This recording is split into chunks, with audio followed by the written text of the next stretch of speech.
नमस्कार प्यारे साथियों। झारखंड के विद्यार्थियों के लिए एक अच्छी खबर निकल करके आ रही है। इससे पहले मैं कुछ आपको बताना चाहता हूं कि इसी चैनल पे हिंदी साहित्य, खोटा और झारखंड जीएस का क्लास होती है। यदि आप झारखंड जेटेट की तैयारी कर रहे हैं तो आप आंख मूंद करके पढ़ें जरूर। इस चैनल से जुड़ने के लिए आपको सब्सक्राइब करना होगा।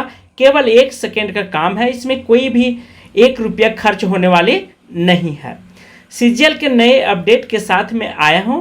यदि अच्छा लगेगा तो नीचे लाइक का बटन होगा और सब्सक्राइब का और शेयर का आप इसे जरूर उपयोग करेंगे। सीजीएल पेपर लीक मामला का मुख्य सरगना शशि भूषण ने एक उम्मीदवार से मांगे थे 30 लाख। अर्थात ये साफ हो गया है कि अब सीजीएल परीक्षा जो है वह रद्द होने वाली है। इसमें 9 ग्रह भी आ जाएंगे तो भी नहीं रुकेगा। ब्रह्मा विष्णु महेश भी लग जाएंगे फिर भी सीजीएल परीक्षा रद्द होने से कोई भी बचा नहीं सकता है। दुनिया की कोई भी ताकत लगा ले एड़ी चोटी, लेकिन सीजीएल परीक्षा रद्द हो जाएगी। क्योंकि जिस प्रकार से सीबीआई जांच कर रही है, सीआईडी, और जिस तरह से वहाँ पे दिया जा रहा है कोर्ट में, ठीक है, प्रूफ, ये सब से पता चल रहा है। और मुझे जिस तरह से अपडेट आ रही नई तो इससे उम्मीद है कि सीजीएल परीक्षा 100% रद्द हो जाएगी। अब अंतिम निर्णय कोर्ट के द्वारा दी जाएगी। जब तक आधिकारिक बयान नहीं आते तब तक सीजीएल परीक्षा आप अपने दिलों में मन ही मन रखिएगा, ताकि रद्द होगा तो फिर आप पटाखा या रसगुल्ला खाने का कोशिश कीजिएगा। सीजीएल पेपर लीक मामले में मुख्य सरगना शशि भूषण। देखिए, मुख्य सरगना अर्थात जहां से नदी निकलती है वो तो पता चल गया कि नदी कहां से निकली है। दीक्षित के बारे में एक नई जानकारी सामने आई है। गिरफ्तारी के बाद उसने सीआईडी को पूछताछ में कई अहम जानकारी दी है। कोर्ट ने उसकी जमानत याचिका हाल ही खारिज कर दी गई। उसे गोरखपुर से 27 मार्च को गिरफ्तार किया गया। कहां से? गोरखपुर से किया गया है। इस मामले में जांच सीआईडी कर रही है, सीआईडी भी जांच कर रही है। गिरफ्तारी के बाद सीआईडी ने उससे पूछताछ की थी, जिसकी जमानत याचिका के विरोध में कोर्ट ने जानकारी दी गई और इनका जमानत याचिका भी खारिज कर दिया गया है। ये बेल चाह रहे थे लेकिन कोर्ट ने इसे बेल देने से मंजूरी नहीं दी है। शशि भूषण दीक्षित इस कांड का मुख्य सरगना था। सोचिए, मुख्य व्यक्ति था। प्रत्येक उम्मीदवार से 30 लाख रुपये की मांग की थी। सोचिए, यदि ऐसा व्यक्ति 10 लड़का से लिया होगा तो 30 दहाई के 300 अर्थात 3 करोड़ तो ऐसे कमा गया। अब अगला को 1 करोड़ दिया होगा तो क्या। और इस राज्य के भी ऐसे मूर्ख युवा हैं कि पैसे दे करके नौकरी लेना चाहते हैं। यहाँ पे सोचना चाहिए, पढ़ लिख करके नौकरी ले, जनसंख्या कम है। और दूसरी बात यह भी है कि यदि पीजीटी का भी चेक होगा, इंक्वायरी सीबीआई जांच होने लगी, ठीक है, 2024 में जो शिक्षक बहाली हुई है पीजीटी का, तो इसमें भी 90% टीचर जो है से बाहर हो जाएंगे। 90% में चैलेंज के साथ कहता हूं, केवल 10% जो है से वो ओरिजिनल टीचर हैं। 90% क्या किए हैं, कंप्यूटर को हैक करके इन लोग शिक्षक बने हैं और पैसा दे करके। और उसका गिरोह कुल 28 अभ्यर्थी को नेपाल वीरगंज ले जाया गया था। ये बहुत पहले से मामला उठ रही है। पत्र और उत्तर उपलब्ध कराए गए थे। ये सभी को पता है कि किस तरह से वीरगंज नेपाल में, बंगाल में, दिल्ली में, पटना में जा करके पेपर रटे जा रहे थे। जब तक आग लगती नहीं है तब तक धुआं उठता नहीं, ये सभी लोग जानते हैं। और इतने विद्यार्थी मूर्ख नहीं है, चाहे हजारीबाग के हो, गिरिडीह को, धनबाद के, रांची के, सभी ने जिस प्रकार से मेहनत किए एकजुट होकर के और सीजीएल परीक्षा रद्द होने का मांग किए, ये बिल्कुल सही है। लेकिन मैं सीआईडी से मैं दरखास्त करता हूँ कि झारखंड में पीजीटी की एग्जाम हुई, उसकी भी चेक किया जाए, इंक्वायरी हो। और बहुत सारे एग्जाम हुए, सब में यदि इंक्वायरी होगी तो मैं गारंटी लेता हूं। और 10 अभ्यर्थियों ने जेपीएससी सीजीएल परीक्षा को पास भी कर गए थे। देखिए, जितने पेपर रटवाए गए थे, जितने छात्रों को, उनमें से 28 में से 10 पास हो गए थे। ये पहले भी हमको बताए थे और हर वीडियो में, हर क्लास में आपको बता रहे हैं कि सीजीएल परीक्षा रद्द होगी। और 30 लाख रुपये लिया गया था। शशि भूषण दीक्षित 10 लाख रुपये का खुद रखता था। अब सोचिए, 10 लाख अपने पास रखता था, ठीक है। अब किस चीज़ में 10 लाख कमाएंगे? यदि ऐसा कैंडिडेट 5 को मिल जाएगा या 10 को, तो 1 करोड़ रुपया आप एक दिन में कमा लेंगे। तब क्या कोई भी बिजनेस कीजिएगा तो ऐसा नहीं कमा पाइएगा इतना पैसा। समझिए ये धन का एथी हो रहा है, बारिश हो रहा है पैसे का। तो 20 लाख रुपये गिरोह का अन्य आरोपी केसलेस हरिहर सिंह और मनोज अन्य के बीच में बांटता था। अब जो 20 लाख बचता था, ये 4-5 गिरोह को लोग ये सब पैसा बांटते थे। इस तरह से इन लोगों का धंधा, मतलब इस तरह का इन लोग का जो बिजनेस था पेपर लीक का, ये चलता। केवल सीजीएल की बात मैं नहीं कर रहा हूँ, झारखंड में बहुत सारे पेपर होते हैं या बिहार में, लेकिन बिहार में कानून टेंट होने के कारण वहाँ पे इस तरह के मामला नहीं। लेकिन झारखंड में क्या अधिकतर मामले, हर जो पेपर होती है वो कोर्ट के दरवाजे तक पहुँच जाती है।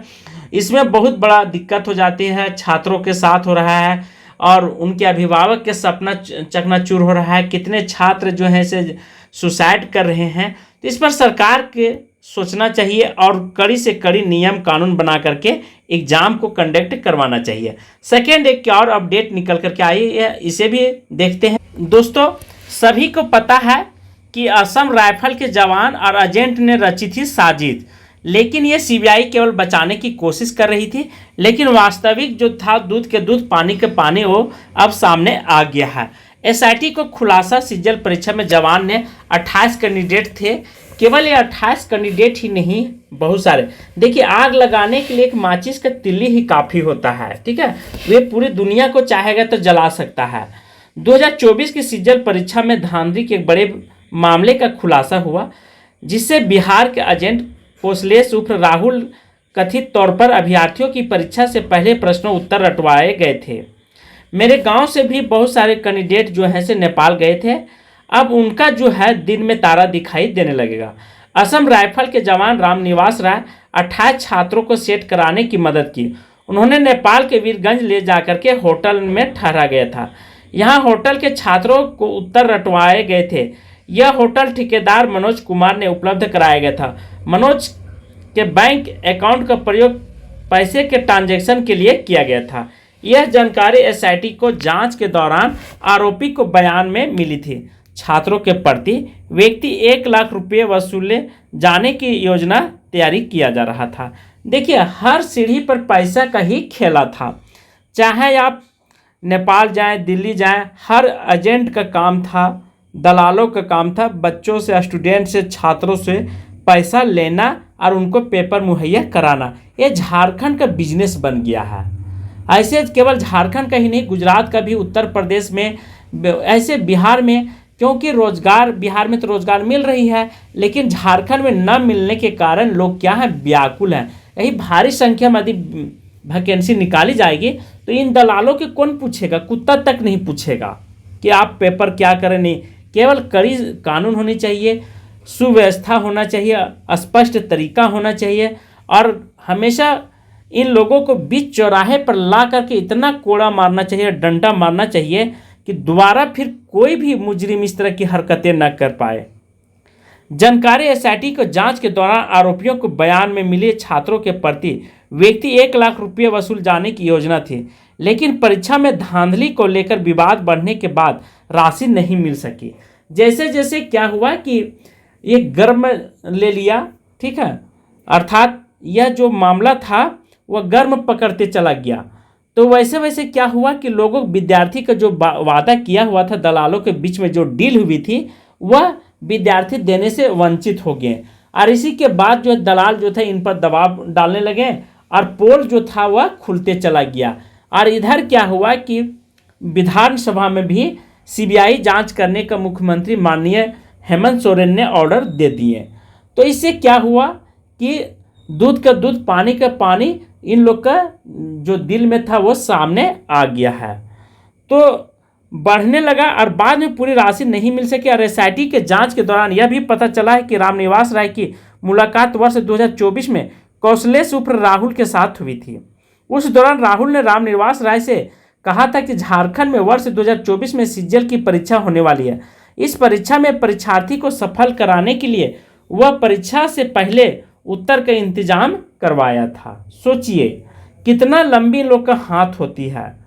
और सेट कराने के नाम पर प्रति छात्र 1 लाख रुपये देने का आश्वासन किया था।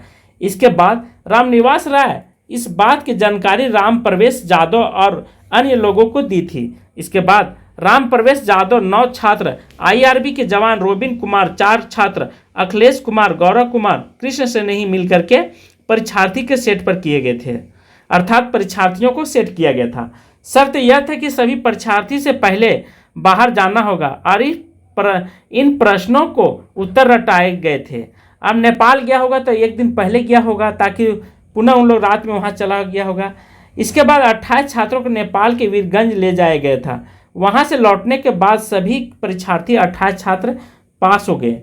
सोचिए, RSIT की इस बात की जानकारी मिली कि मनोज कुमार को पैसे का ट्रांजैक्शन करने के लिए 5% कमीशन मिलने वाले हैं, और जो कमीशन करता था उसको भी 5%। सोचिए 50,000 का कितना होगा, 5×5 = 25। ठीक है, इस तरह से आप निकाल करके देख लीजिए कितना इन लोग हर मोड़ पर कमाने का जरिया बना दिया है। भविष्य, बच्चों के भविष्य के बारे में जरा सा भी नहीं सोचा। इन लोगों को ना डायरेक्ट बीच चौराहे पर ला करके मारना चाहिए। 8 लाख रुपये वसूली पाए थे, क्योंकि बाद में परीक्षा में धांधली का आरोप लगा और छात्र हंगामा करने लगे और सभी छात्र ने आरोपी पक्ष को पैसा देने से इनकार कर दिया गया और इस कारण से शेष राशि वसूली नहीं कर सके और छात्र से नहीं हो पाई और इस तरह से छात्र को भी फायदा हुआ। देखिए, आप जो है से इंसाफ पर रहिए, ईमानदारी से पढ़िए, नौकरी होगा। और सीजीएल परीक्षा अब रद्द होने से अब भगवान भी नहीं बचा सकते हैं, चाहे ब्रह्मा विष्णु महेश दुनिया की कोई भी ताकत लग जाए, लेकिन सीजीएल परीक्षा रद्द होगी तो रद्द होगी। आज की क्लास मैं यहीं पे समाप्त कर रहा हूँ। थैंक यू, धन्यवाद।